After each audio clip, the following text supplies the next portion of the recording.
Okay, welcome.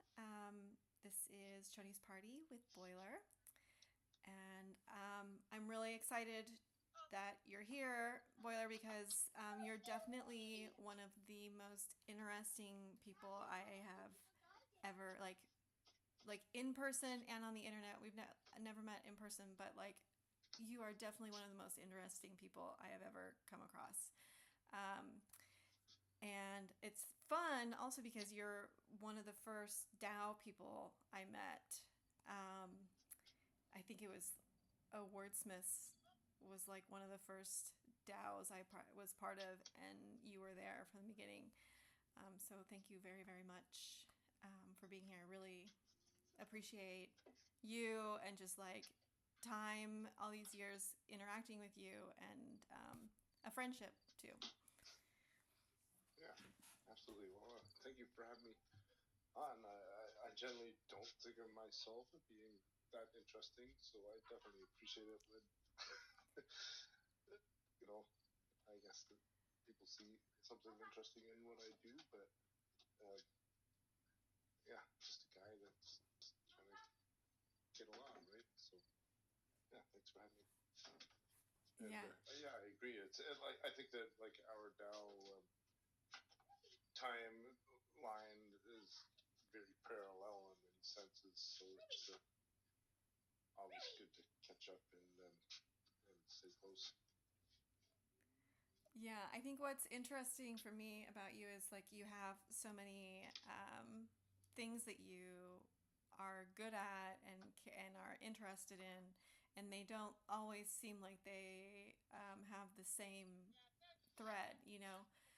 So maybe you wouldn't mind just so that people can get a taste of why I think it's fun to hear what you do. Maybe you can go into like just like what is a day in the life of Boiler.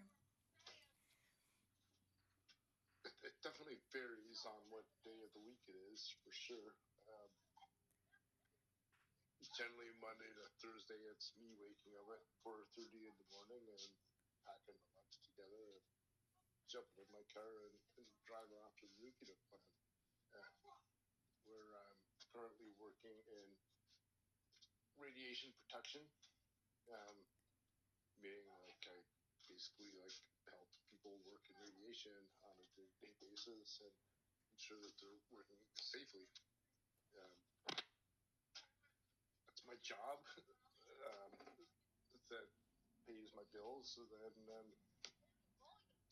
I would come home from that thing and do a million things at home with the rest of my day, being like eat my supper and hang out with my kids and hang out with my wife and hang out on the computer and grow my plants and light my fires or whatever else I do, right? So that's kind of my Monday to Thursday, and then the weekends it's a lot of like hanging out on the internet, doing crypto things, Farcaster things, or camping, or lighting fires, going to soccer games, a lot of family stuff. Yeah, it's kind of my It sounds lovely. Um, yeah. and you also are a really good photographer, so whenever you share pictures of these things, they come out really amazing. Yeah, and that's actually something that I've been being a little more serious about lately. Actually, I've always enjoyed taking photographs, and I'm being a little more intentional about my equipment lately and trying to like, upgrade that sort of stuff. I had a whole bunch of rolls of film that I need to develop, and I love doing film photography a lot. It's just a super expensive thing to do right now. Um, yeah, ask anybody that's into film photography what it costs to buy film and develop a roll of film nowadays. It's kind of inhibitive. Because Yeah, more of it's but it's digital. fun. Well, it's just it's expensive to buy a roll of film, and it's expensive to develop it. Mm-hmm. Black and white is a little cheaper because you can actually develop them at home fairly inexpensively and just get printed out what you want or get it all converted digitally or something like that. But yeah, the film is not what it used to be as far as prices go. Yeah, I but remember. it's fun, and what the results that you get are like beautiful if it's done right. It's like way better than digital still, but yeah. Anyways, No, I it's fun. agree. I always was joking that if Raid Brood was the DAO we did that was collectively brewing and canning beer, and we had that channel Post Your Ale, and we would all post our pictures of the beers we're drinking whenever. And yours always looked so amazing. I thought we needed a coffee table book with just like your pictures. Well, I still post on that channel. It's moved locations to Farcaster now, and I still post on that fairly frequently. But yeah, I mean, it's one thing just to look at the same picture all the time. So I'm sure you can hear my family in the background That's playing sweet. footballs, but yeah, they're playing soccer and dogs barking and balls are being thrown. Yeah. Thank you so much for Um, taking time from that. It sounds very yeah, sweet. no, it's fun to watch. I like just, oh my goodness. I like being observant of it too. You said that your day job is at a nuclear power plant, and seems insane to me. So I don't know if you wouldn't Yeah. mind going into like how did you start working at a nuclear power plant, and like what are the challenges that you have to deal with and solve throughout your days?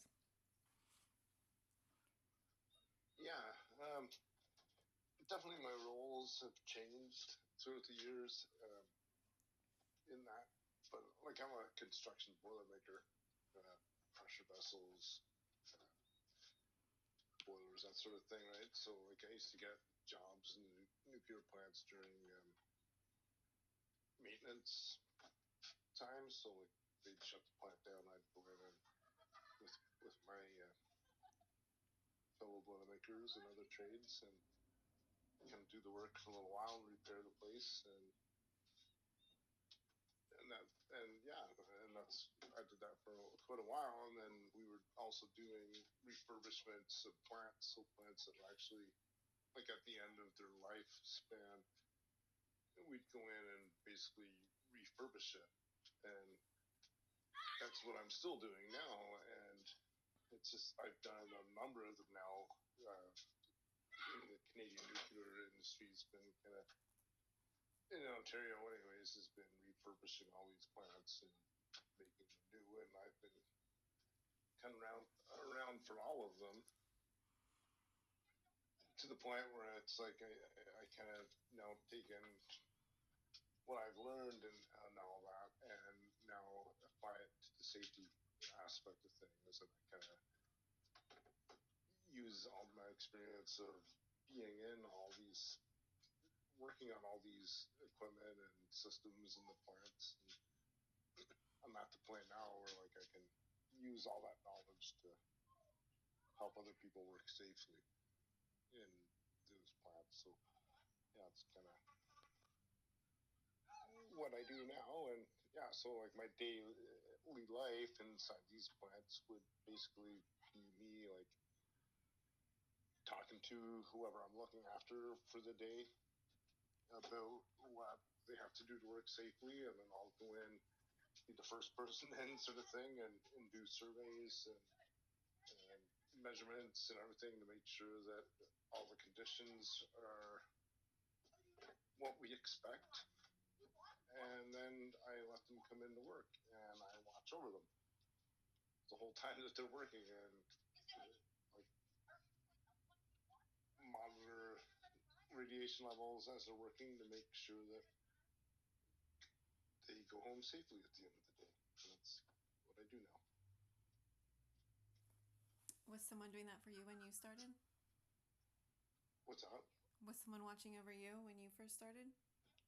Oh, for sure, absolutely.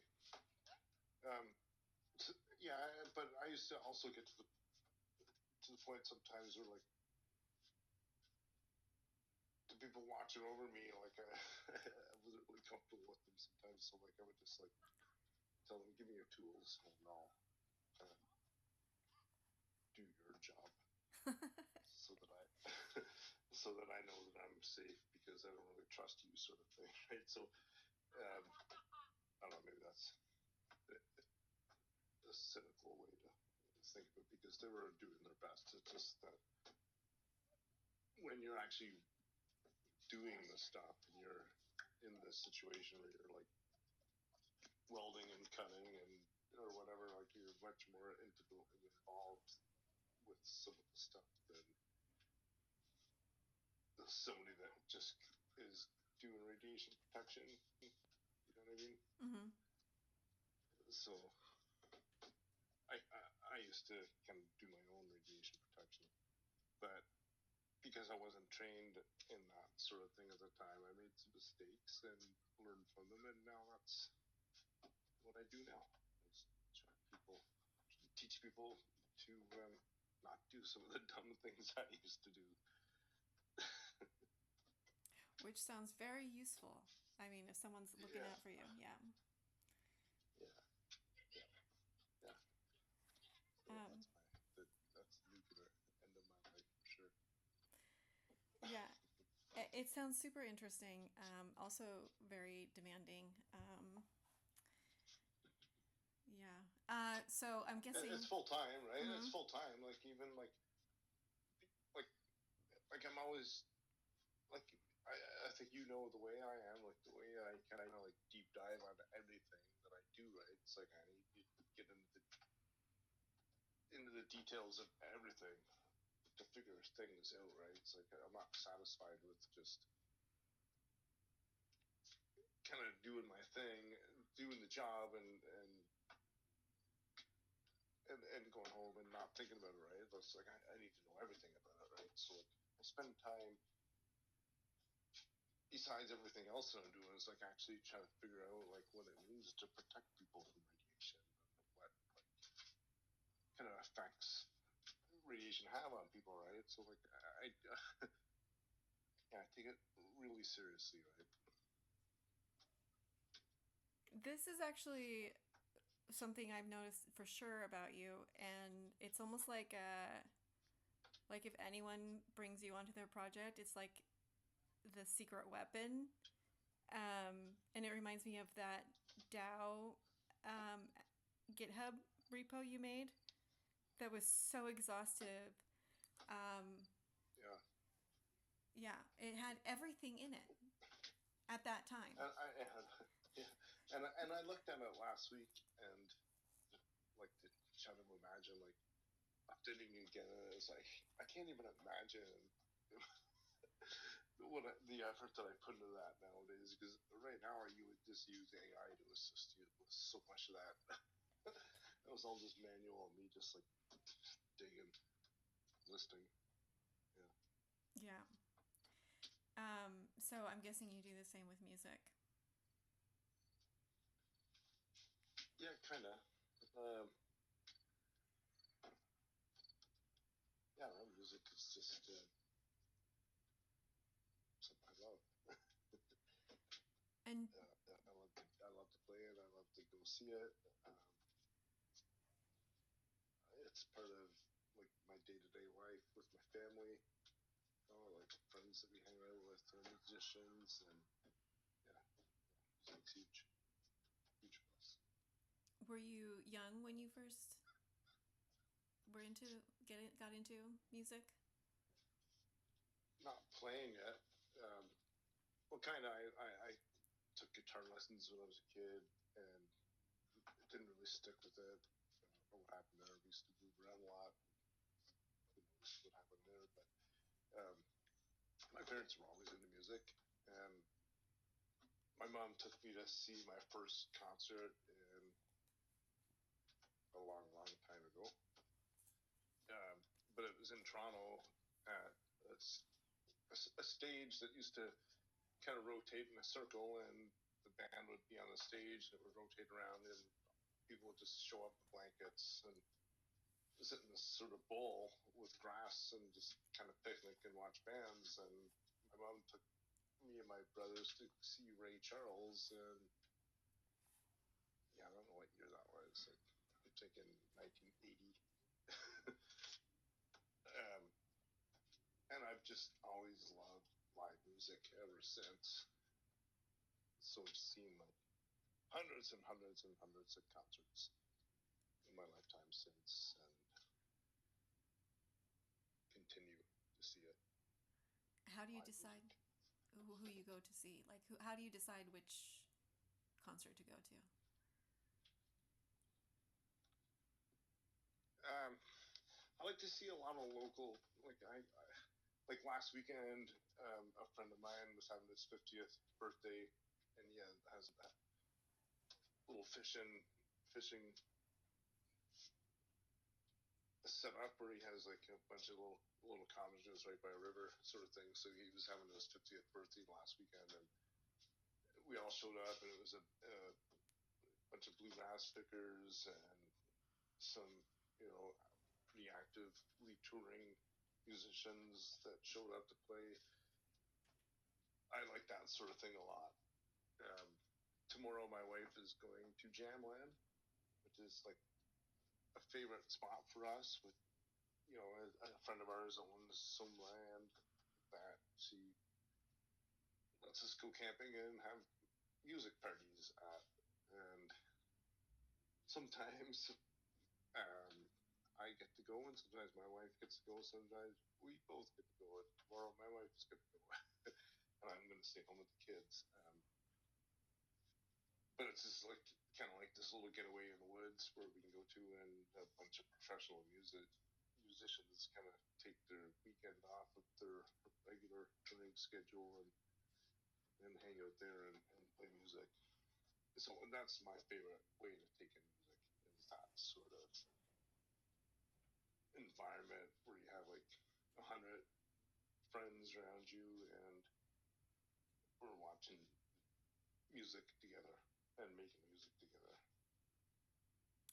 At something like But Jamland? sometimes I go to see the Tedeschi Chuck bands or Fish or stuff like that. Like if there's a big band that's close to me that I like a lot, like I'll go and see that. Like, or the Drop by Truckers, if they're in Ontario, I'll go see them every time, right? So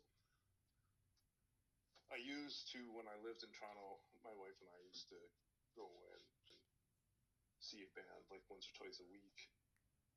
For years, we did that until we decided to leave Toronto, and we don't have access to that sort of thing quite as much anymore. But yeah, love it. At something like Jamland, do you jam also? Everybody takes instruments with them, but sometimes like late at night when the amps get shut off, and it's just like people around the fire and just jamming some bluegrass stuff. Like I'll play with people then, but I'm not on stage with people. I'm not there. Probably could if I really put my mind to it, but yeah, I don't. Um, this seems related, but just like but how it feels very like what drew me to DAOs originally. So I don't know, what drew you to DAOs originally, and I don't know, maybe you can go into like just a little bit of what you think is happening with them. Like, do you think we have a chance with decentralized and autonomous? I just kind of want to hear your journey and perspective. Yeah, I mean, I'll start backwards from that. Maybe where we're currently at is like I feel like we're barely started, right? Like we've barely figured this out at all, right? And I hope that people that have spent a little bit of time on them, and a lot of people have kind of left the scene, and I don't know if people have given up on the idea, but I think it's like just getting going here. Really, like there's a lot of potential still to go with DAOs. So yeah, I'm not still a big believer in DAOs for sure. The way I got into DAOs is basically I was involved with an NFT community that had tokenized themselves and were kind of using the token around the NFT community to you could earn it through different like interactions in the community, and you could use it to get discounts on NFT drops and all this stuff. And it ended up being a huge rug pull in the end. Like it was a terrible experience in many ways, but it was also pretty interesting and probably innovative, really, thinking back a bit at all. But I kind of was seeing problems very early on with like centralization around it. Like I was kind of seeing the writing on the wall that this was going to be a rug pull. So I started zeroing in on DAOs as a way for the community to sort of have a little bit of control and power over the token. And so that's how I tried to DAOify this community before knowing too much about DAOs. But in the process, I got to learn about the DAO House community and like really dug deep into DAOs and still here. Are any of your DAO experiences like we had it right at that time, or are they all kind of just like journeys and trying to figure it out? I don't think that any of them have figured it out yet. Really. Maybe something like MakerDAO might be the closest to really figuring it out as far as like a large scale, sustained DAO.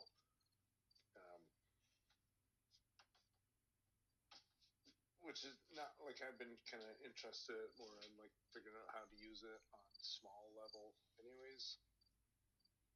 I don't necessarily believe that it has to be about like being as big as MakerDAO or Uniswap DAO or something like that. I just still believe that it's just a good way to help people coordinate with each other and get shit done, right? So I think the tools are there. People just need to have patience and figure out how to use some of these tools and maybe build them better if stuff isn't working. But I definitely still believe in the idea of decentralized organizations for sure. Mm-hmm. Yeah, I think what I like about him is it's not like implied trust, it's more like safeguards because we can't always trust, especially on the internet when people use pseudonyms and stuff. Yeah. Yeah. My big thing is coming up with ways to equal the playing field for us regular people that are just struggling through life and trying to like make something, right? Mm-hmm. It's hard to access capital. It's hard to compete against the big guys, right? But if we band together, it does that a little bit. Like, so like you don't have to be just always working on your own and trying to like compete against big players. You can actually band together and be on an equal level with some of these people. So that's what I've always found attractive about DAOs. Yeah, I love that. That's pretty much why we started Chones is so many people are heads down working on their passion project.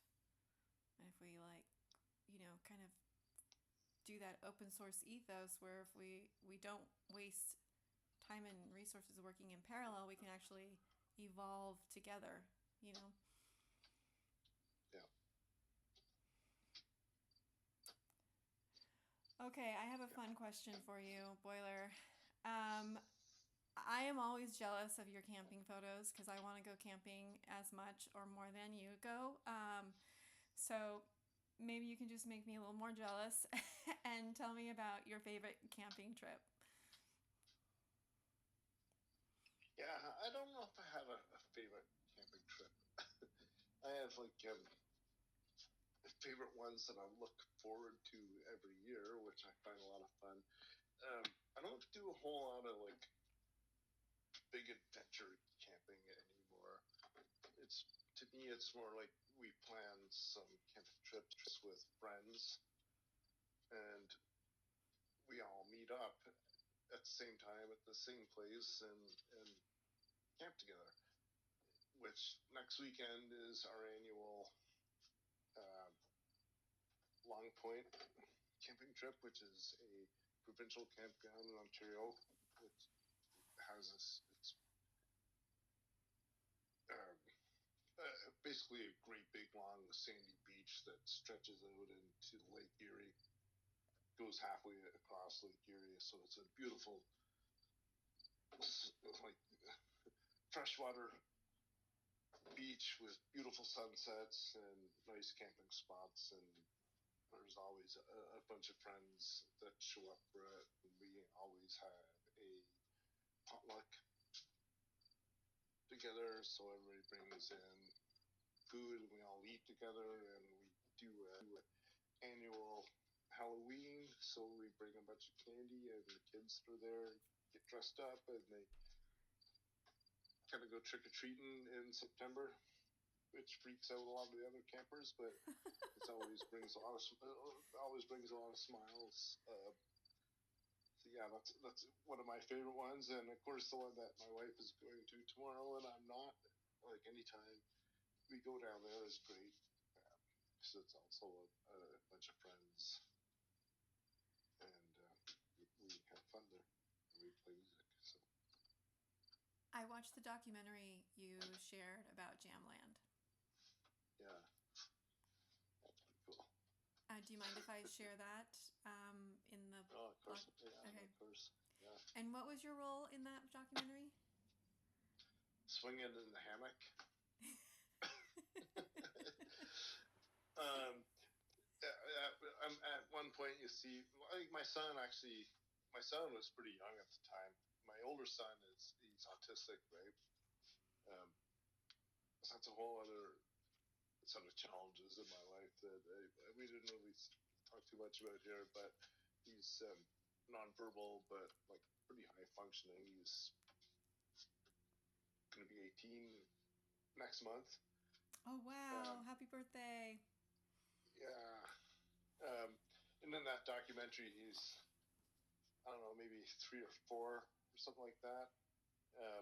But yeah, you see him playing with his little toy guitar and being right up front, listening to music. He's always been coming to concert with us and stuff like that. He's more into music than my other son, which I wish was into music. He's not. Um, yeah, so it's not so much what I do in that documentary, but my son makes a pretty good starring role in that one. Now I need to watch it again and look out for him. I do remember, when we used to have happy hour, and he would stop by and wave to us in with the virtual happy hour on. I think we're on Discord or something, and just so sweet. Yeah, he definitely likes to. He before this call came, and he kind of came in. Definitely wanted to know who I was talking to. Uh-huh. Does he remember who I am? Like where I'm from? Or Probably not. probably not.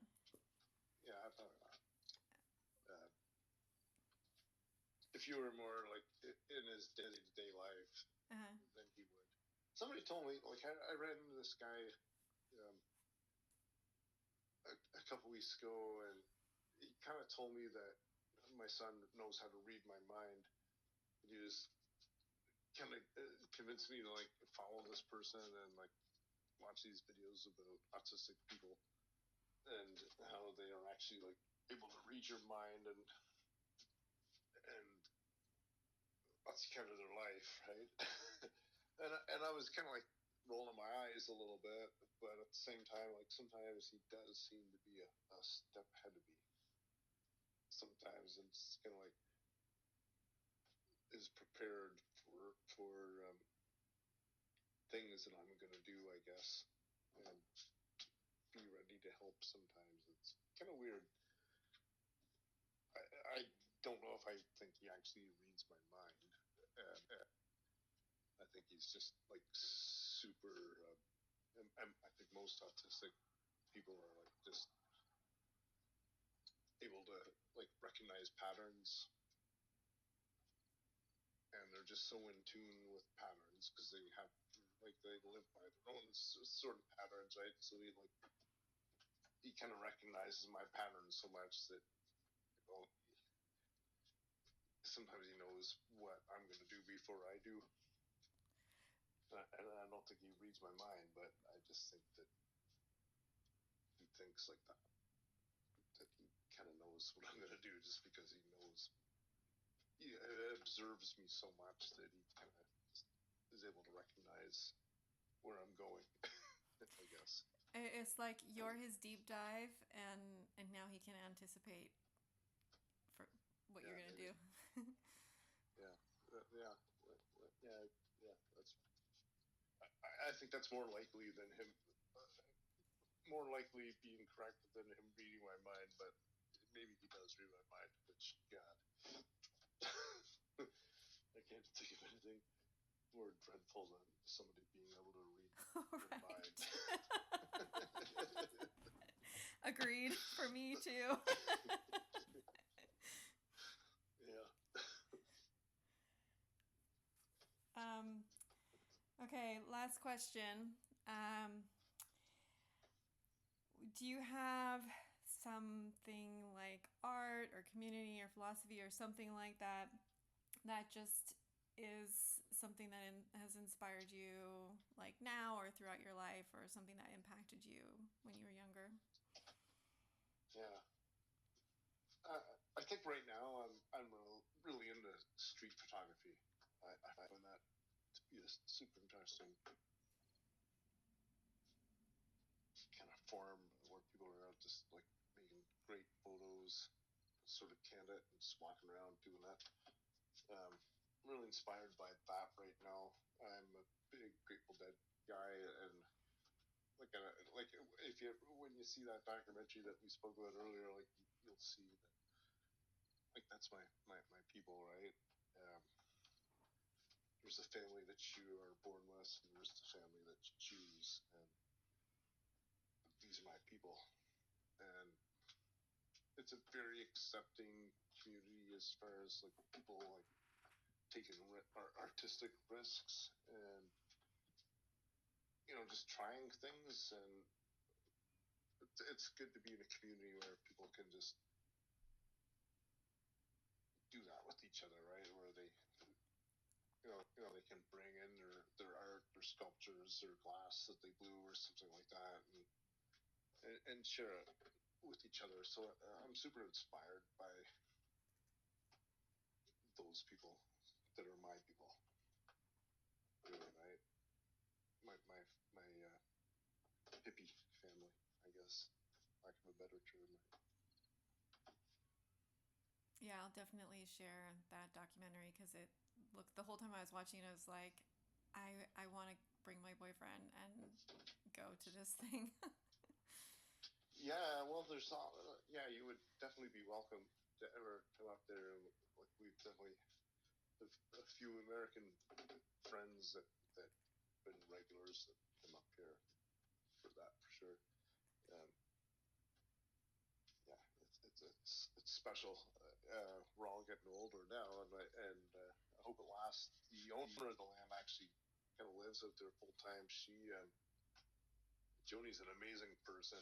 Um, she used to like cut down trees that she had out there, and then she'd kind of stack them up, and she'd strip the bark off them, and she'd just stack them. And we were like, Joni, what are you doing with all the wood? She said, yeah, I'm just like drying them out. And then one year we go out and she's like built a cabin. She's kind of living in this log cabin that she built, um, which is a beautiful cabin, but it's kind of small. So she cleared out a bunch more land, and she's actually been building her kind of forever cabin that she's going to live in out there. And she's just doing it all by herself and just making a log cabin. That's so cool. Living it. Yeah, and there's like no utilities out there. It's like 100% off the grid, and just do it.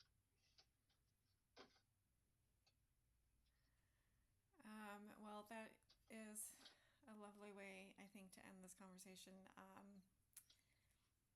Yeah, really appreciate you spending time, and I know your family's nearby, but away from them for a little bit.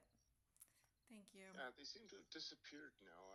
Everybody went inside, so I'm gonna throw some more wood on the fire here and crack a beer and get them back out here.